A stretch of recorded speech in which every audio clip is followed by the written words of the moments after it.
Okay, now we're recording. Now I can't. Are we doing the intro over again? Don't talk this time. It's so loud. I mean, we're loud. What if we do talk during the introduction? I mean, what happens? What's the worst thing that could happen during the introduction? Just thoughtfully. Welcome to Jeremiah I Creek. thought you were going to be wearing a suit. Oh, it's a little later. Welcome to Jeremiah Creek. My name is David Haynes. This is Bull Garlington. Please, if you're watching on YouTube, subscribe. Hit the subscribe button. If you're watching this on or listening to it on Spotify, please tell your friends or something, because we got nobody. This is bullshit. None of you people are telling anybody. We hate you. I mean, no, we love you. So why aren't you wearing a suit? because I ended my stuff earlier than I expected.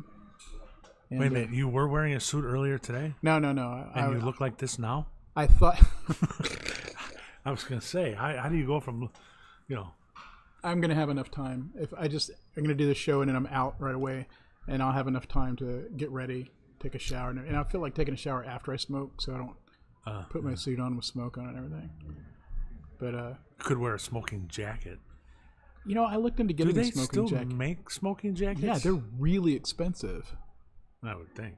I was wearing one when I did Fat in Paris. That wasn't. You were wearing a tuxedo. And a bright red smoking jacket, which I took off right away because they're fucking hot. They're made out of velvet because it captures the smoke. And so, yeah, they're really expensive. It's ridiculous. Well, how'd you have one? I borrowed it from somebody. Somebody let you borrow their smoking jacket? They Do insisted. you have a friend that has a smoking jacket that I don't know, apparently? You met him, Eric Diamond. Oh, yeah. Yeah. Had a smoking Neil jacket. Diamond's nephew. Neil Diamond's nephew. Ah. That's right. All right, so that's our show. yeah, that's it. Thank you for tuning I'm in. depressed. Why are you depressed? Because your house didn't sell? My house deal fell through. I mean, that's to be expected. I knew it was too good to be true. It was like, Are they going to try again? Who? The people that it fell through I have no with? idea. I have no. We haven't even gotten the paperwork yet. Do you know why it fell through? No, we don't have we haven't gotten the paperwork yet. So what happened? What happened was the house has been on the market. We've had a lot of people look at it, and then we had a guy come in and do a showing. It took an hour, and the next day he made an offer, almost what we asked for it. Well within our, so we were like, the only thing he said was we would need to close by the end of the month, which was 3 weeks away. And I'm like, well, in theory, we could do that. It actually puts us right back on schedule, but I don't see how the paperwork can be done that quickly. And sure enough, everybody said it could be done, so we were on track, and then all of a sudden they pulled out. I don't know. I don't know if it was something they saw in the inspection. I don't know. So many different reasons why it could happen. There's a million different reasons. There's a million different, and you may never know.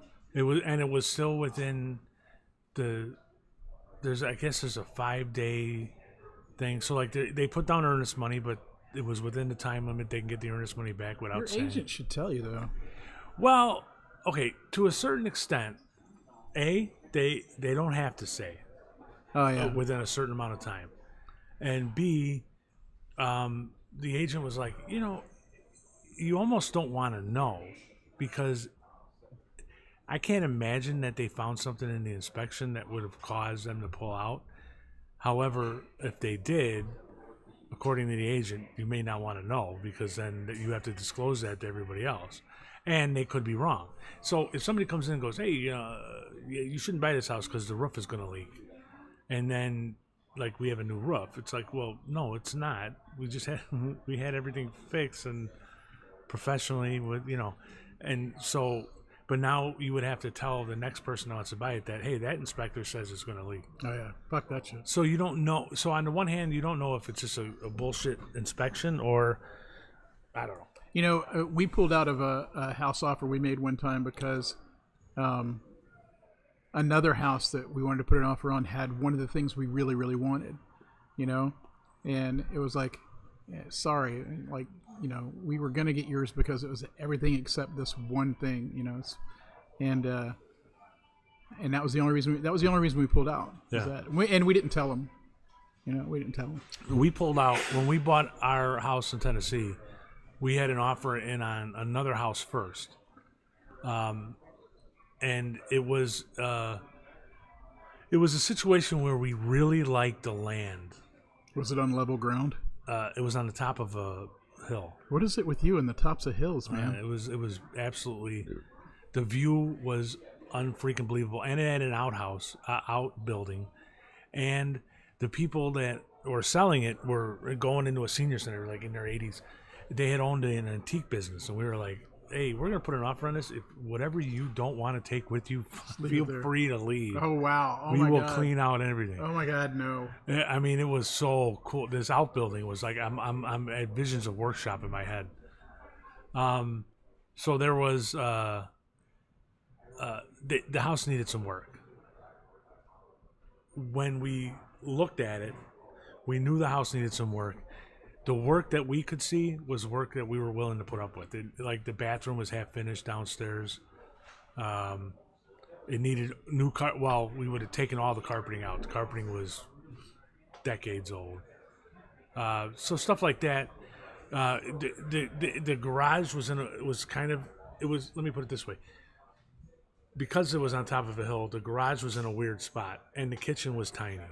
The garage was right next to the kitchen, and we were like, we're going to turn this garage into part of the kitchen. And we had the money to do the stuff that we knew we wanted to do. And then when the inspection went through, they found Dead bodies? No, the deck, the house, half the house was deck. I mean, the deck was as big as the house. And so it was this huge deck on a hill, real high up. And the guy had put it in himself when he was younger. And the inspector was like, yeah, he did it wrong. You can see it's pulling away from the house.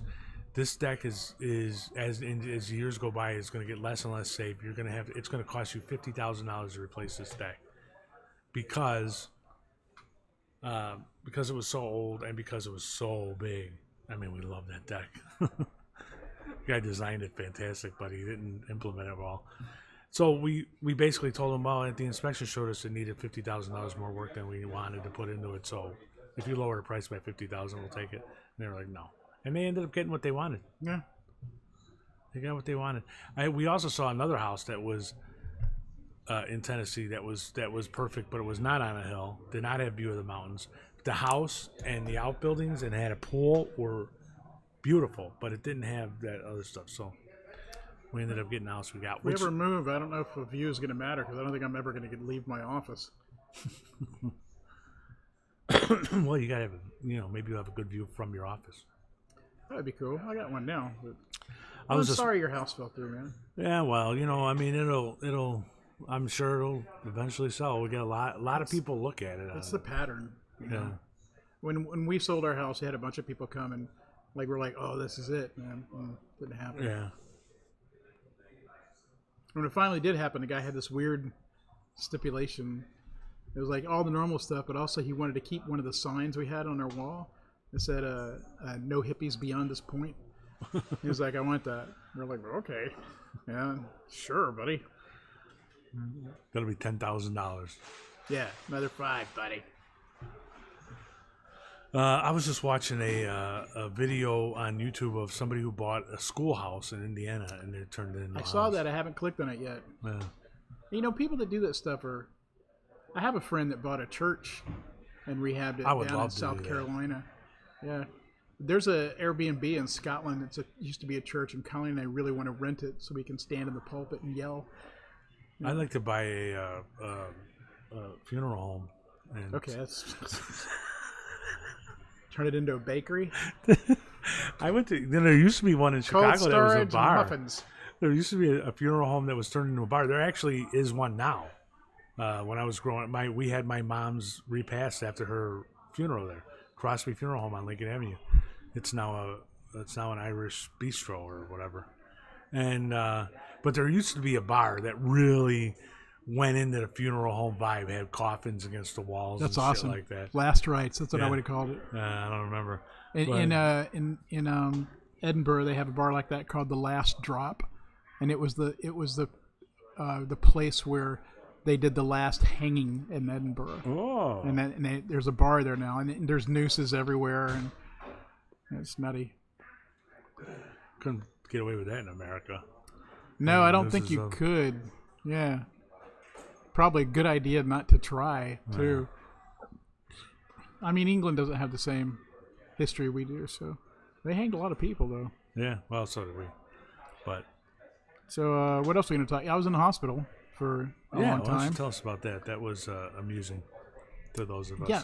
So, thanks. I'm glad I could entertain you by almost dying. It's funny though. I had forgotten about your heart attack scare. Yeah. And one. Okay, do you want to talk about what you were in the hospital for? Because I'll tell you. No, I like where you're going. Go ahead. All right. Well, you had the heart attack scare, and then 2 weeks later you're in with getting your gallbladder out, and it was funny because I had my gallbladder out when I was in my late 20s, early 30s. It was after I was on the police department, and when they figured out what was wrong with me, I had symptoms since I was 18 years old, since I was in the Marine Corps. Yeah. And because it was so young that they just assumed it wasn't that. It's anxiety, it's stress. It's whatever. Yeah. And so as soon as you told me what it was, I'm like, oh, I should have thought of that. But at your age, I would have thought they would have figured it out. Or I wouldn't have it anymore. So many people get their gallbladder out, Yeah. It's apparently the most common surgery in the United States, which is why you can go in and it's like 45 minutes. You're in, you're out. It's all gone. I was back to work in a week. Yeah. So it was I had the heart attack scare, and the pain was like right at the bottom of my breastbone. And so when I'm Googling everything at 2:30 in the morning, like, is it a heart attack? Google's like, yeah, it's a heart attack, buddy. And finally, my son made me call an ambulance. He came up from the basement, and I'm sitting there completely dressed with my keys in my hand. He goes, "What the hell?" And I'm like, "I might be having a heart attack." And my son's reaction was, ugh. He goes, "Dad, call an ambulance. Put your car keys down, call an ambulance." So I did. And as I'm walking out to the ambulance, my wife, who had been out with friends, comes up in her Uber, and she's like, "What the hell?" And so I went in. It was pretty bad pain, all right? Yeah. I went in. They gave me Dilaudid, morphine, all this stuff, but they couldn't figure out what it was. And my heart was great. So a week later, 2 weeks later, whatever, 2 weeks later, same thing. But this time the pain was unendurable. It was the worst pain I've ever felt. And I was like, I don't think it's a heart attack because we already gone through that, but I don't know what it is. And so I did the thing again where I'm dressed and have my car keys because maybe I'm going to drive myself, right? And my wife's at home this time. So is my son, Did I wake her? No. I snuck out of the house and got in my car and drove myself to the ER. When did you call me? I don't know. You know what? The pain was so bad that I was not thinking clearly. And I don't know what caused me to decide to do it myself. For some reason, I thought it was important not to wake my wife like she needed sleep, Yeah. And so she'll need all her energy to plan the funeral. Yeah, exactly. And I walked in the ER and sat down at the front desk and threw up. It was great. And then for the next week, I was in the hospital. At what point did you let your wife know? Did you call her before the week was up? Oh. So that was 3 a.m. At 5 a.m, they were like, "We're going to have to admit you upstairs." And I'm like, maybe I should call my wife. And she looked at me. She goes, "You haven't told your wife?" And I was like, "No." And she goes, "How did you get here?" I'm like, "I drove myself." She goes, "Yeah, we need to call her." And so my wife wakes up at 5 a.m. to her phone ringing, and she answers it, and it's a nurse. Like, "Are you Colleen Garlington?" So what her first thought is like, "Oh no, he's cheating on me with a nurse." Yeah. I do have a thing for gloves, but so she came to the hospital. She was kind of mad, rightfully so, and but she was also really cool about it and everything. Connor came with her. And I was just like, it was. And he was laughing probably. No, Connor, he was upset. Wow. Yeah, and and all the they did all these tests, and all the surgeons came in. They tried to get me to do this MRI, but it wasn't. You didn't go in the ring. It was like these shelves that came in and laid like right on top of your chest. And I was supposed to lay there for 2 hours. I'm like, I can't do it. The pain is too much. I can't handle this. And finally they gave me some dope and gave me Dilaudid. Thank God. And then it was like 2 days of them like deciding if it was my gallbladder or not. While I'm like dying, it was not 2 days. It was 1 day. And you're like, yeah, we got to take it out. So they're like, this is no big deal, man. We do this all the time. We go in, it's like, 45 minutes of surgery, 15 minutes to get in there, an hour and a half of recovery, and you're back in here. I'm like, cool. 5 hours later, I'm in recovery. And my doctor comes in to talk to my wife and son, and Connor says he was visibly shaken. He was sweaty, he was nervous, and he was not in a joking mood at all. And he said it was the hardest gallbladder removal of his life. Why? Because my gallbladder had apparently, like yours, had been suffering for so long that it had expanded and had adhesed to other organs. So it had attached itself to other organs, which I didn't know. Like, were your organs like separate entities or something? I don't know. It's like they get sticky, and because they rub together for so long, they just kind of adhere to each other. So he had to undo all that stuff. So I've got like extra laparoscopic holes all over me where they had to put in cameras so they could see. And then at the end, he goes, "Here's the thing." He's talking to my son. My son's about to kill him because my son thinks that he's done something wrong, and that's why he's nervous. Yeah. My son is like ready to go after the guy. And so he goes, when we're done with these surgeries, there's two things we look for. There's the valve or whatever that the gallbladder was attached to. We need to look down into it to make sure there's no gallstones.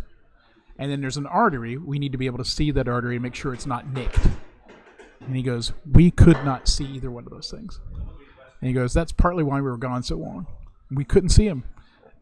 And my son was like, well, what happens? And he goes, well, we're going to look for chemical markers in his blood to see if anything happened and see if there's blood loss.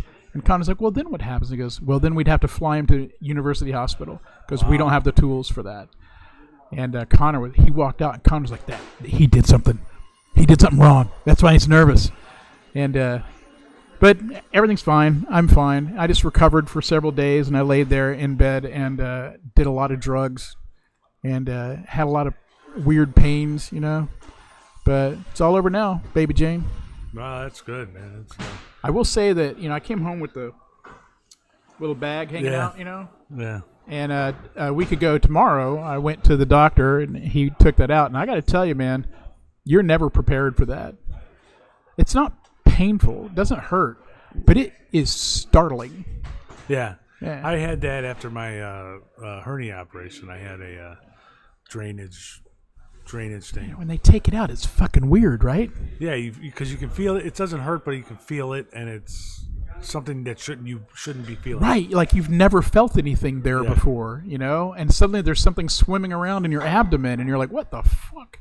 And so I wasn't prepared for that, and I wasn't prepared for when they took the tube out of my nose either. There's just no way. And the nurse even said, he goes, look, take a deep breath. There's no way I can prepare you for this. It's weird. Yeah, and then she snaked that thing.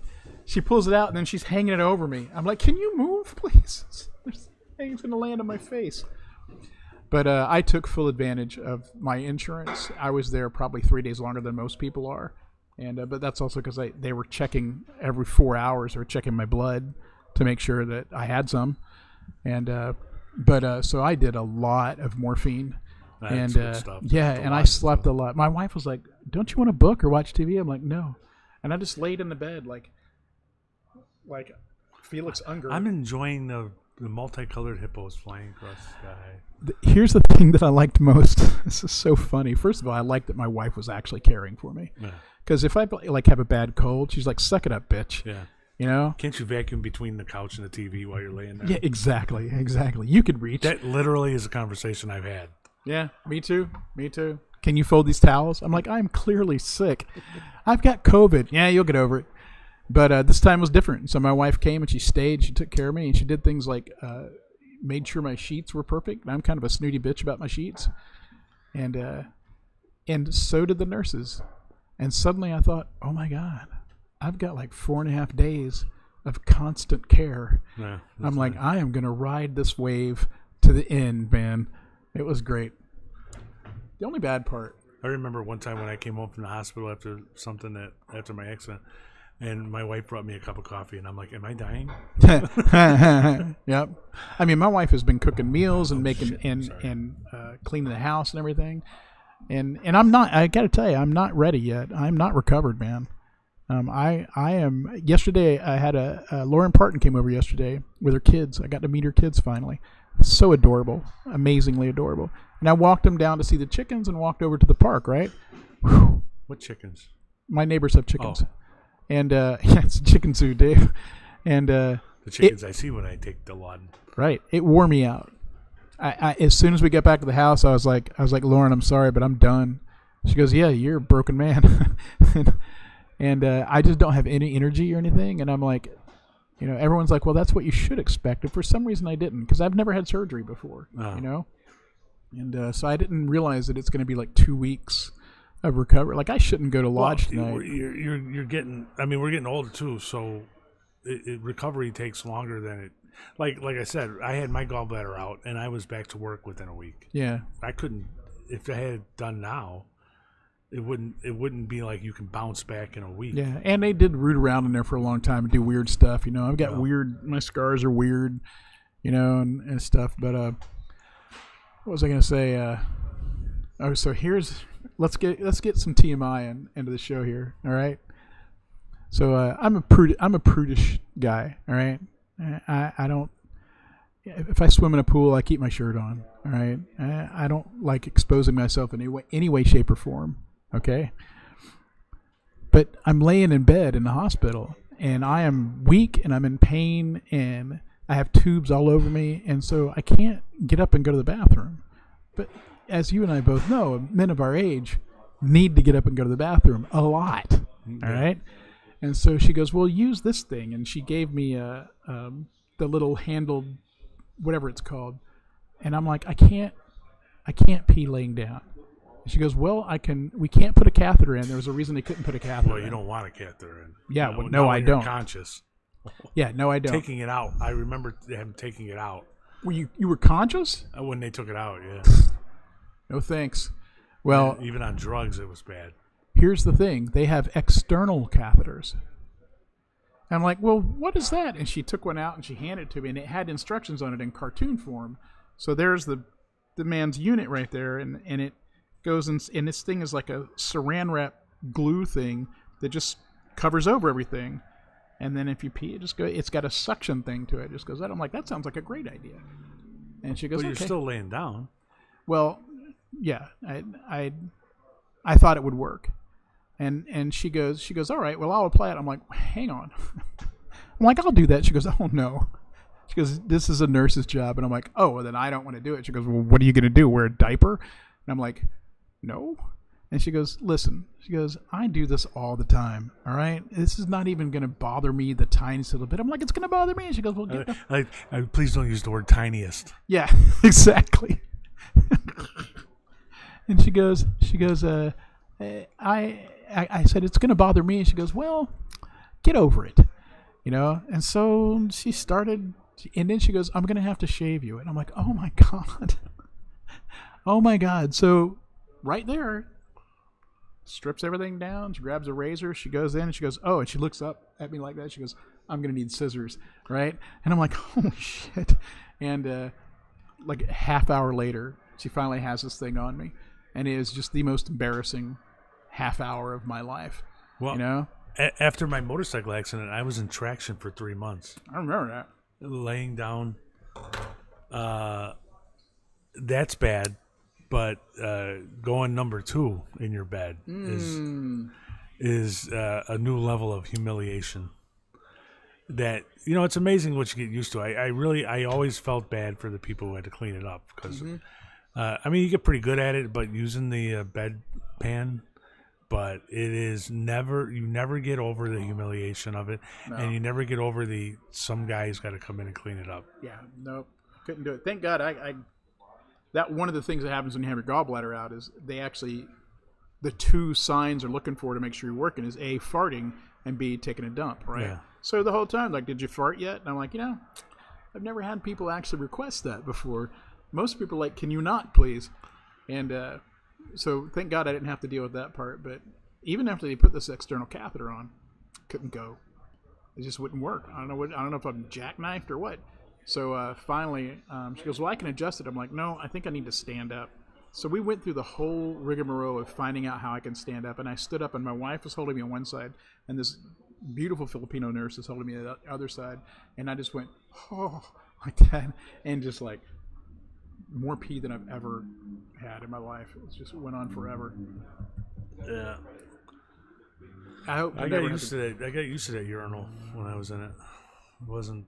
I didn't have a problem with the urinal because I felt the catheter. I didn't want to go back to the catheter. That's for sure. And yeah, I never had a problem with the urinal. I had a problem with the bedpan. Thank God I didn't have to do that. And I didn't get to eat for the first 4 days. I couldn't eat, and they wouldn't let me have any water because they didn't know when I was going to have to go into surgery. I was parched. Even though they're giving me fluids, I gained 10 pounds from the fluids. I'm still thirsty, you know. My mouth is dry as hell.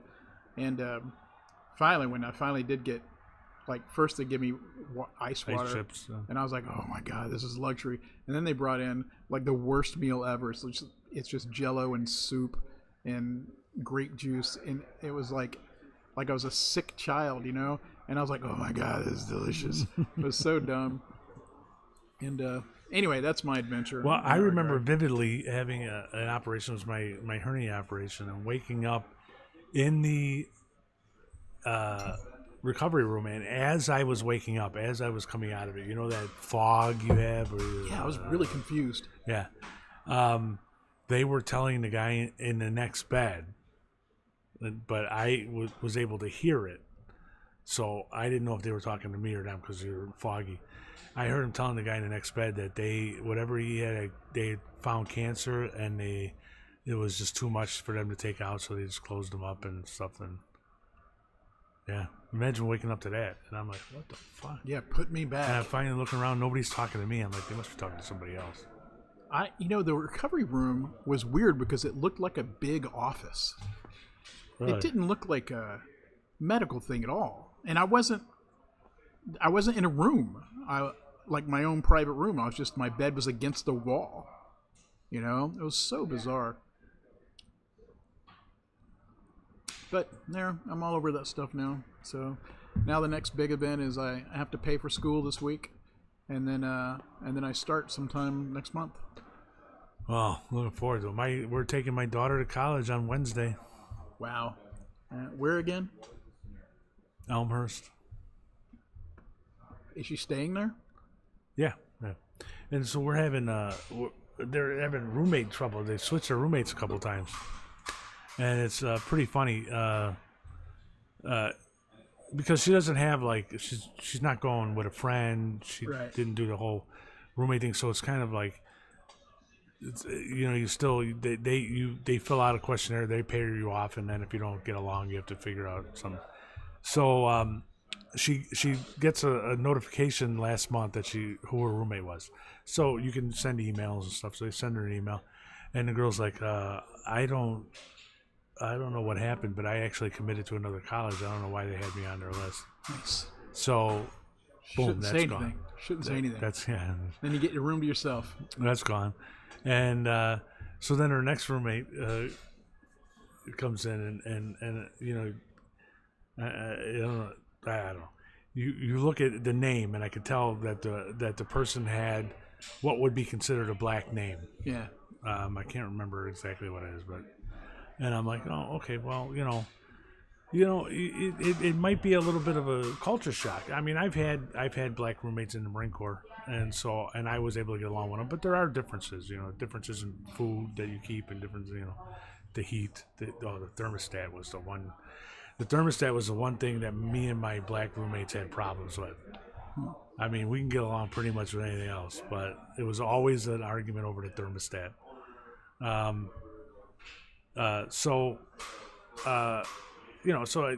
then she comes back to me after I said that, of course. Now, saying that to an 18-year-old. Particularly your 18-year-old. Yeah, it means that you are the most racist, evil person ever. But I'm just like, I'm trying to prepare you for getting along with somebody that you've never lived with before. But anyway, so she comes back a week later. She goes, I don't know how to tell you this. I don't know if I should tell you this because of your attitude. I'm like, what? Well, my roommate's from Ghana. And I'm like, really? That's fantastic. She's like, really? And I go, hey, better West Africa than the west side of Chicago. At least you know Wow. it's somebody that's coming here that really wants to be here, that's Wow. really working hard. Wow. What? Just Is that bad? I don't know. I just, and plus, you're really getting exposed to somebody. Do they get along? Well, so far via email they are. Oh, right. I mean, and she's going to be late because, like, we were like, hey, if she's coming in by herself. Let her know. We'll pick her up at the airport or whatever. But apparently her father's coming with her. She's coming in late because they have to have a visa. Getting a visa has been posing a problem. Maybe she's like an African princess, man. Maybe. You know? But actually, one of my best commanders, one of my best lieutenants, when this going back 40 years now in the Marine Corps, was from West Africa. He was an officer, which I couldn't figure out how that happened. He was not a citizen. When I served, we had lots of Marines that were not actual citizens. I served with a guy from England. I served with a guy from Canada. It's weird.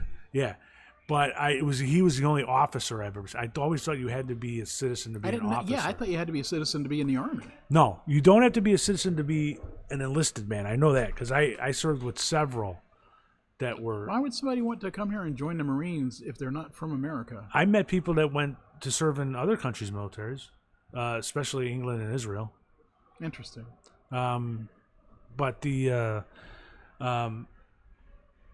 But anyway, so we were like looking forward to that, and then last week she gets an email saying they changed the roommate again, and we're like, what the fuck? Did she not get a visa? What the hell's the matter? And so I look up her roommate. My daughter hates this too, because so she gets a roommate. She shows me the name, and I'm like, oh, and it's a weird spelling, and I'm like, well, it's a weird spelling. That'd probably be easier to find her on the internet.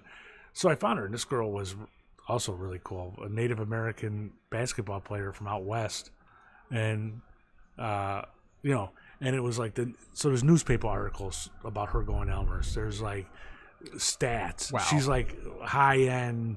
Wow. Well, I mean, not Division I female basketball, because obviously Elmhurst is not a Division I school, but Division III, high end Division III.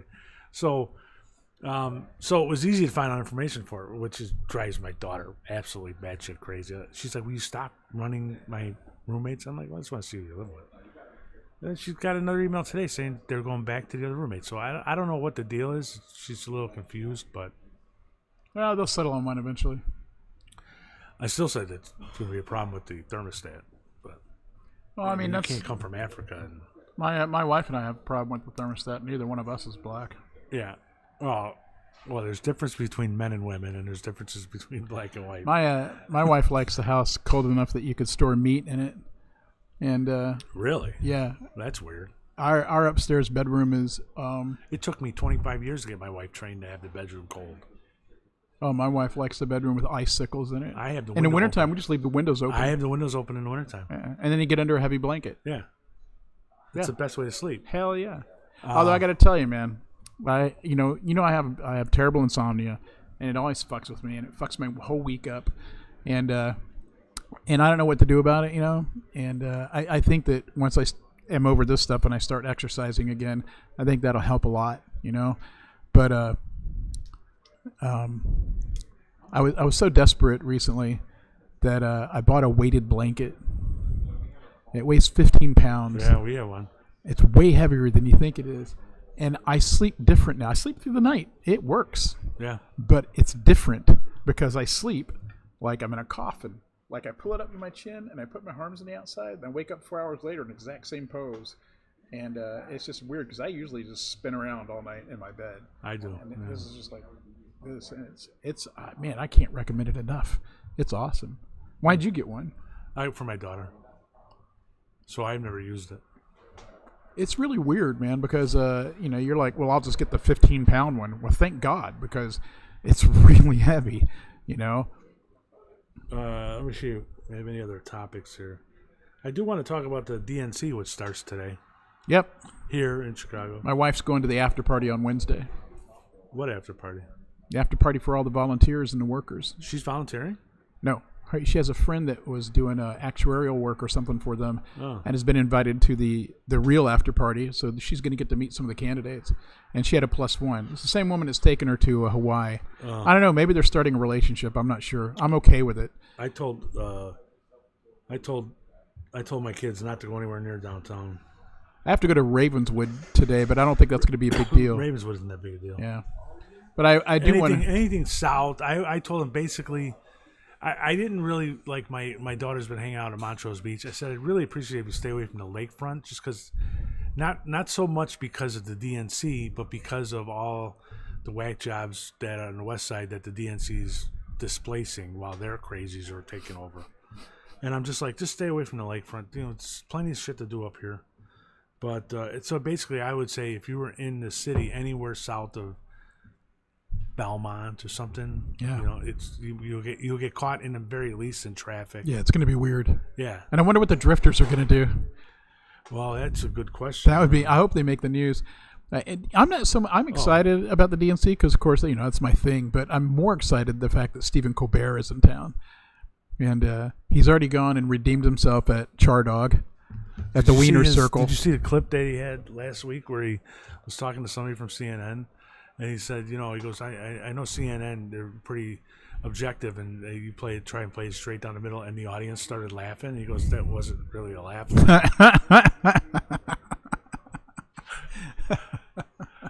But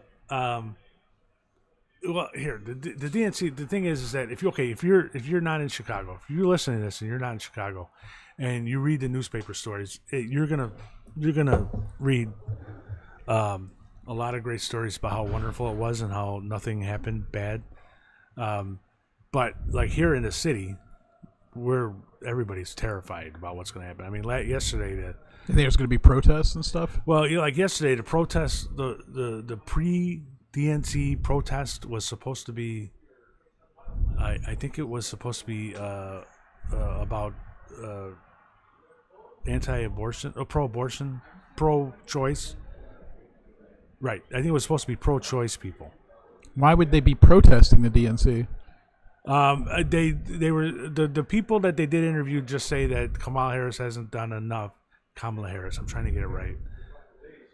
Kamala Harris hasn't done enough as vice president to guarantee What rights. do people think happens in government? Do they think that it's like Hogwarts and you just say a spell and everything works? Government is hard to do. Yeah. It doesn't matter if you're a Democrat or Republican. Getting anything done in government is really, really difficult. Yeah, but I think you're right. Yeah. I have no sympathy for any of these politicians when you say No. I don't have any because they're the sympathy ones either. that they chose to be there. Well, no, but they're telling everybody that it's easy. They're telling they do everybody, imply if that they're you're gonna, voting for me, then I will take care of all your problems. They do say that. So yeah.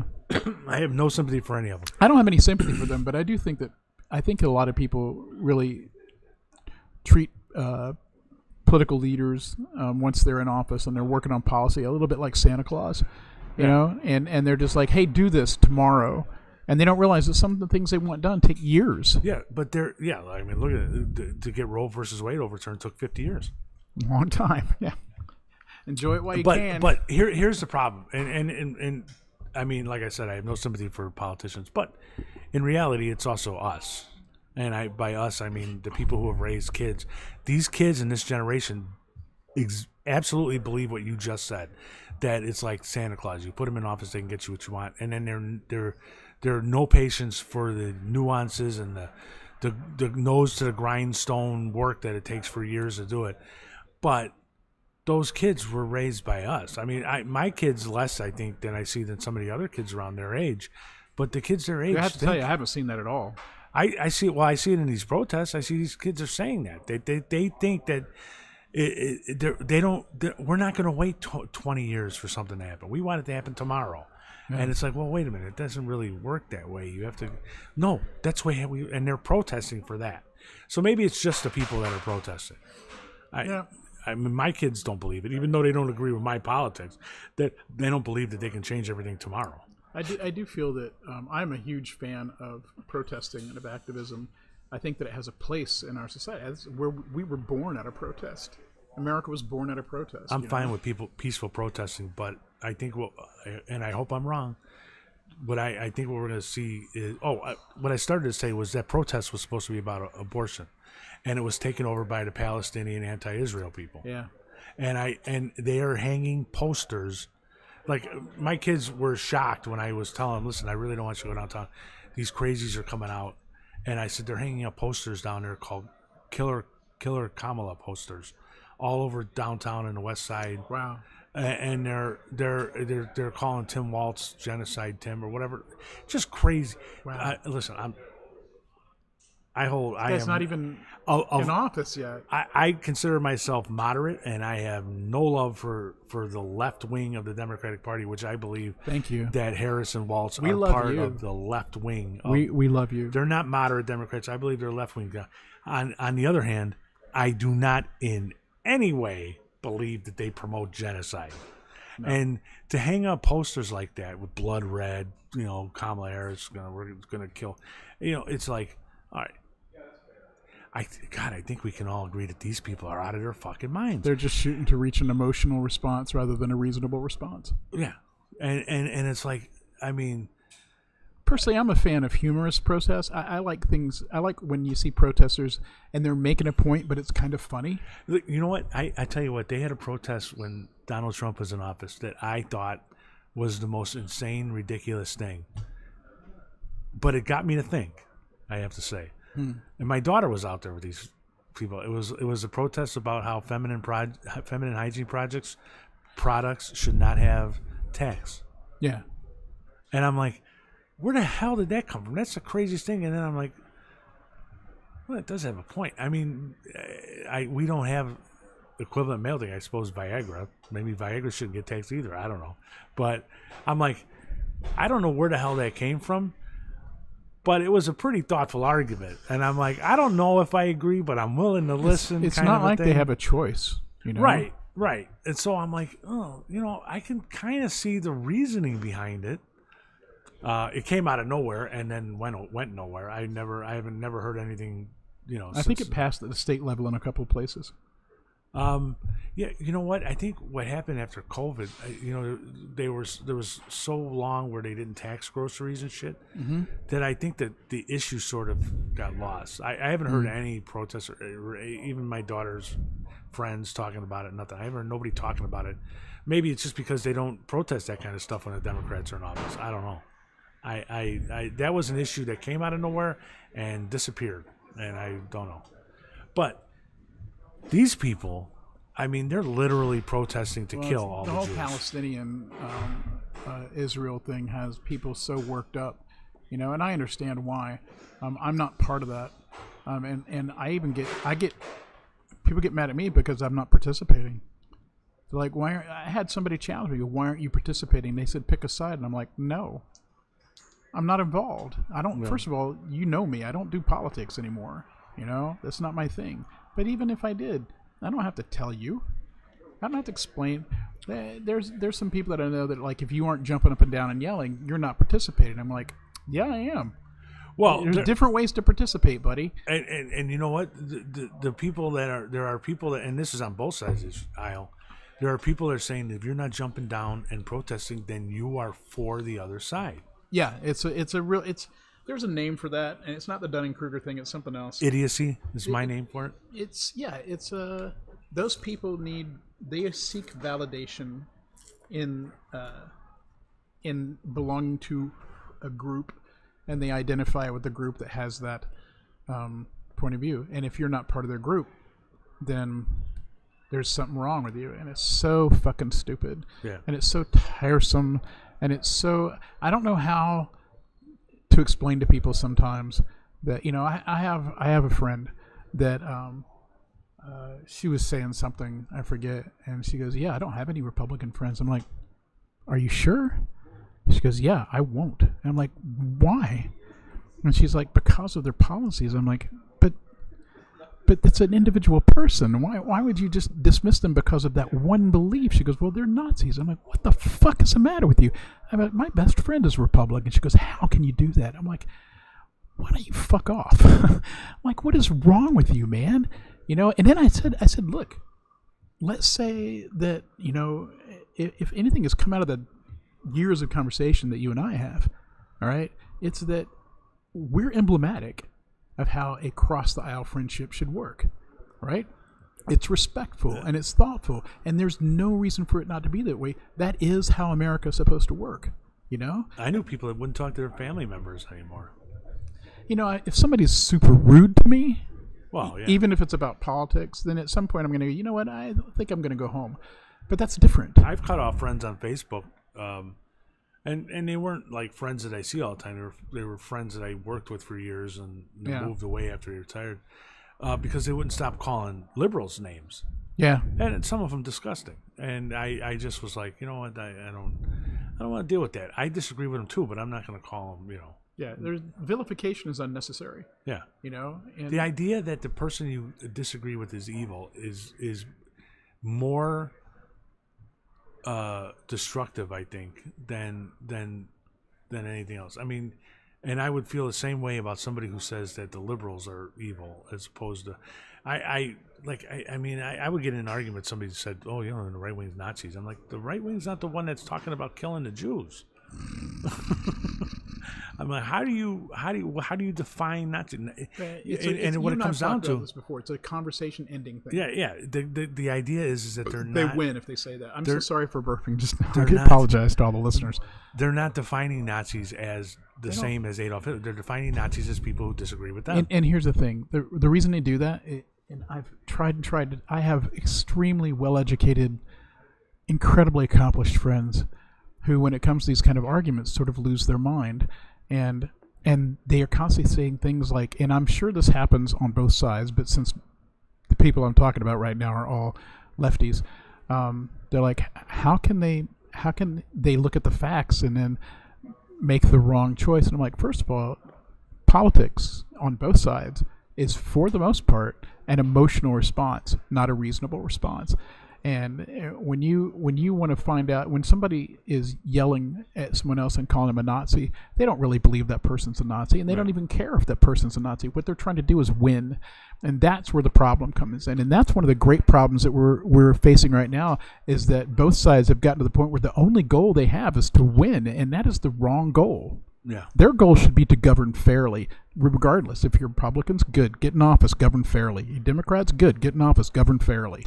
Yeah, that's the goal. It's gotten to the point where whoever gets in office dismisses their opponents. So it's not just a question of winning the election. It's like, now you are governing only for your side of the aisle. Yeah, that's the wrong way to do it. That's wrong. That's wrong on both sides. Although I do have a really dramatic hope for the next 10, 15 years, and I don't know how this is going to affect you when I say it, because it's a very unpopular opinion with a lot of people. But I do kind of hope that they dismiss the Electoral College. I think the Electoral College is fucking stupid. Oh, I absolutely disagree. Yeah, I think it's ridiculous, man. I don't think it represents what it's supposed to, and it was only started to protect slavery. No, it was not. Yes, it was. It was started to protect small states, and if you get rid of it, it means that New York, Chicago, and Los Angeles will now elect all presidents. Well, it just means that the majority will elect them. It will mean that only the people that live in New York, Chicago, and Los Angeles will elect presidents. Nobody else has a say. And that's wrong. It's just that those are the numbers when you vote, That's wrong. That means that people who live in rural, it's not. Yeah, we're not a democracy. We're a republic, and you have to protect. The idea was not only that the majority rules, but to protect the interests of the minority too. And it has helped in the past. Right now, Democrats are upset about the Electoral College because in the last few elections, the Electoral College has benefited Republicans. But in the centuries past, it has protected Democrats. And it's just that... Well, I'm saying this, Dave, but you know as well as anybody else that my understanding of politics is not very good. Right. And I love early American history, so I've studied why a lot of this stuff was. And the Electoral College protects Wyoming and Nebraska and every other state besides. If you look at to a certain extent, it protects Democrats too. Because if you look at the counties, If you look at any election in the last 20 or 30 years, you can look up a county-wide map where it shows each county in the United States, and almost all of them are Republican. They almost all vote for Republicans. But like in Illinois, if you take out Cook County, you never get a Democrat elected. Yeah, it's a conservative state. Driving out to the edges of Illinois is like driving into Kentucky. Right. And if you, every once in a while, there's always talk about just having getting rid of Cook County, making it its own state. I've heard people talk about, in different organizations, people talk about, let's just row Chicago out into the lake, start our own little island nation. This brings me to another topic that is political, but it's not in the way that we've been talking. So I have a friend who's runs an AI ethics and governing consultancy. And so we were talking recently, and I was like, how could we use AI in politics? And he was like, well, and he goes, there's a lot of different ways. And I said, I think one of the cool ways to use artificial intelligence would be to impartially draw maps. Like, how could AI do that, right? Could AI find, is there an algorithm that is fair, that would draw perfectly fair, what is the name of the thing I'm talking about? Electoral maps. Maps. So what you're talking about, and by the way, I looked at this too, and you can design computer programs that would break down a state's congressional districts so that they all have an equal amount of people, and you would take into account cities, so the cities were voting together, whatever. And if you did that, and they've looked into it, and almost every state has denied they don't want to do it, because what would happen is in Democratic states it would help the Republicans, and in Republican states it would help the Democrats, because it balances everything out. It balances everything out. Shouldn't that be a good thing though? Yeah. Well, to a normal person, yeah, but yeah. But there's we're trying to figure out too many interest groups that would be opposed to that. We were trying to figure out what would be the markers that you use to do it, because political point of view shouldn't be one of them.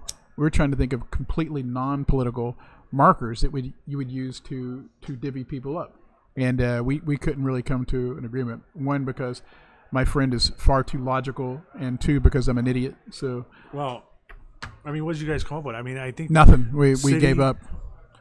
City boundaries. Well, we were trying to think more along the lines of statistical things about people. It not just boundaries on the ground, but data points about individuals that would be good ways to measure, to make things fair. And we really couldn't think of anything. And we thought maybe that's the wrong way to approach it. Yeah, I think it's too subjective. If you really wanted to make it strictly we were trying to make it completely objective. Yeah, but you can't take data points about individual people. Well, because first of all, it changes over time. Yeah. Unless you're talking about age. And the only thing, age does change over time. I would look, but I would look at, if you want to just go strictly objective, there would be city boundaries, the number of people of voting age. And that changes like weekly. Yeah, but it's usually a replacement. It's and you could change it for every election. Or every cycle. It was really difficult. If you set up this map, if you set up a computer program that would create this map, then that computer program can be set to run every 4 years, or whatever election cycle you wanted. Right. So that it adjusted a little bit. One of the things we thought of was to bypass all those markers and simply take the square footage of a state and have it divided into absolutely equal parcels. Yeah, but you can't, because there's too many people living in certain areas.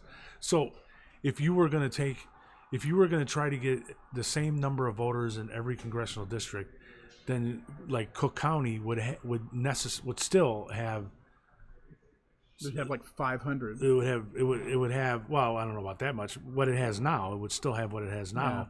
Yeah. It just might be adjusted, like, so there's no gerrymandering. What you're talking about is getting gerrymandering out, and it's possible to do that with computers now, but again, there's too many interest groups.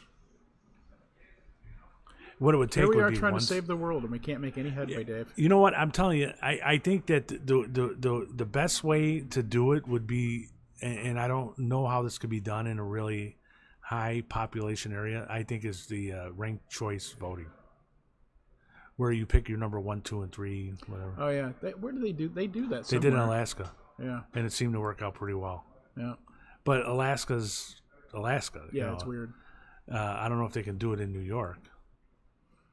The worst thing I think is the jungle primaries like they do in California. Really, we do it here in aldermanic races and the mayor's race, where you have no parties and you're just putting on. So, especially in California, it ends up being they're like the top 2 vote getters if you're under 50%. But the top 2 vote getters end up being Democrats who are running against each other. That's what happened in Chicago. So we end up having, Brandon Johnson running against Paul Vallis, and it's like they're trying to make it out to be party system anyway. Whereas if you had done ranked choice voting in the primary or in the general, and we would choose this person and then this person and then this person, then you get rid of all that problems. All right, my head already hurts. Yeah, well, we're at about an hour or two. So thank you for joining the Jeremiah Creek. Please, send us, if you have topics you want us to talk about, we're constantly open. Like and subscribe. All right, have a good day.